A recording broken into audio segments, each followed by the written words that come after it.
Hello, Sir Alison, our florist and stylist. Sir, maraming salamat po dahil napakaganda po ng setup ninyo. Ayun na nga, welcome guys sa aking short things video. Nagpapasalamat ako unang-una, syempre sa itaas na nagbigay ng lakas, talent at client sa amin. Pangalawa sa client na sila Sir Mon at sa misis niya na napakaganda. At syempre, di naman bubuo ang setup na ito kung di dahil sa Ice Event Team. Sa mga utol ko, shoutout sa inyo. Aljon Alfred.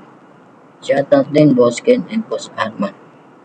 Shoutout din sa mga mabait namin anak.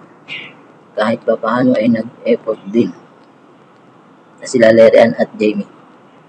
Shoutout sa inyo, especially shoutout syempre sa mahal ko na si Rachel Eya na umalalay sa mga kailangan kong gampanan. Maraming salamat sa inyo lahat. Share ko lang po pala yung ginawa things video ng naging client namin na sila Ma'am Marlene at sa Mr. niyang napaka-pogi. Hello, Sir Alison, our florist and stylist. Sir, maraming salamat po dahil napakaganda po ng setup ninyo. No, lalo na sa mga bulaklak at sa art na pagka-set up ko sa wedding day namin today.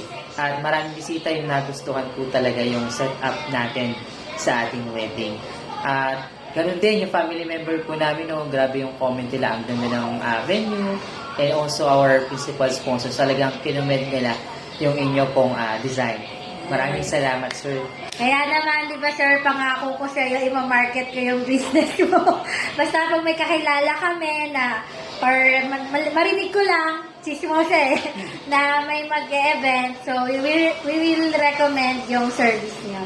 Thank you so much sa lahat ng mga tumulong magkabit at magbaklas at pati yung mga magagandang bulaklak. Thank you. I appreciate you God and bless. your business. God bless po.